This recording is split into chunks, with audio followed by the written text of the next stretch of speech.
Hello बच्चों, चलिए प्रश्न देखते हैं। हमारा प्रश्न है डीएनए की द्विकुंडलिनी संरचना के बारे में विस्तार पूर्वक लिखिए। आइए समझते हैं। बच्चों, सर्वप्रथम हम अपने प्रश्न की मुख्य अवधारणा को देखेंगे।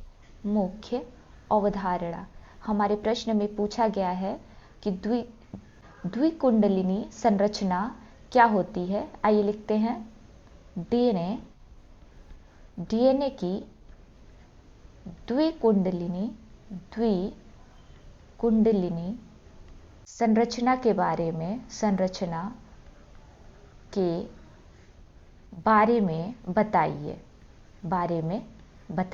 आइए समझते हैं। बच्चों, सर्वप्रथम आइए डीएनए के बारे में देखें। तो डीएनए का पूरा नाम है डी ऑक्सी राइबो न्यूक्लिक अम्ल डीऑक्सी न्यूक्लिक अम्ल, ये डीएनए का पूरा नाम है। और जो इसकी संरचना वो किसने दी थी? संरचना को दिया था वॉटसन एवं क्रिक ने। वॉटसन एवं क्रिक नाम के दो वैज्ञानिकों ने इसकी संरचना बताई थी। वॉटसन एवं क्रिक, इन दोनों को इस संरचना को बताने के लिए नोबेल पुरस्कार भी प्राप्त हुआ था। हम अब कार्य देखते हैं बच्चों डीएनए का। अगर हम कार्य की बात करें तो आइए देखते हैं डीएनए के क्या क्या कार्य हैं। तो सबसे पहला कार्य है ये आनुवांशिक सूचनाओं को संतति में स्थानांतरित करता है। आइए लिखते हैं आनुवांशिक सूचनाओं को अगली पीढ़ी में, यानी कि संतति में, अगली पीढ़ी में क्या करता है? स्थानांतरित करता है।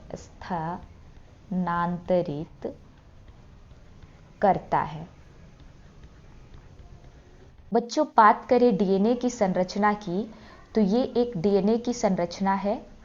ये एक डीएनए है और ये डीएनए की द्विगुणित संरचना है। डीएनए की द्विगुणित या द्विकुंडलिनी संरचना। बच्चों, आप देख रहे हैं कि ये दो रज्जुओं से मिलकर बना है। एक रज्जु को हम 5 बंध और दूसरे को 3 बंध कहते हैं, जबकि नीचे वाले रज्जु इसके विपरीत हो जाते हैं, यानी कि ये 5 बंध हो जाएगा और ये 3 बंध हो जाएगा। आप देख रहे हैं कि डीएनए की जो कुंडलिनी संरचना है वो 2 रज्जुओं से मिलकर बनी है और दोनों रज्जु जो है वो शर्करा फॉस्फेट और नाइट्रोजनी क्षार से मिलके बने हैं। नाइट्रोजनी क्षार से मिलके ये दोनों रज्जु बने होते हैं। नाइट्रोजनी क्षार के बारे में आइए देखते हैं क्या होता है नाइट्रोजनी क्षार। बच्चों, 4 प्रकार के नाइट्रोजनी क्षार डीएनए में पाए जाते हैं। 4 प्रकार के। उसमें पहले को कहते हैं एडेनिन, दूसरे को गुआनिन, थाइमिन और साइटोसिन। जो नाइट्रोजनी क्षार हैं वो हाइड्रोजन बंध के द्वारा जुड़े होते हैं। नाइट्रोजनी क्षार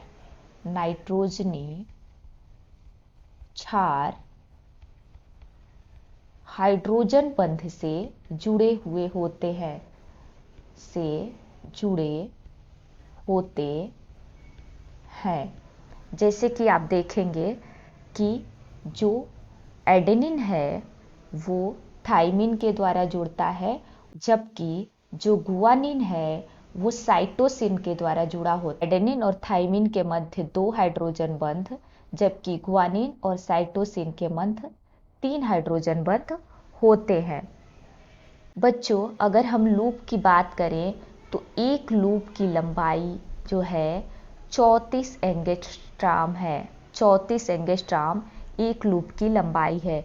जबकि अगर मैं यहाँ से इन दोनों के मध्य की बात करूं तो ये जो है इसकी लंबाई 20 एंगस्ट्रॉम होती है। तो आपने जाना डीएनए के द्विकुंडलिनी संरचना के बारे में।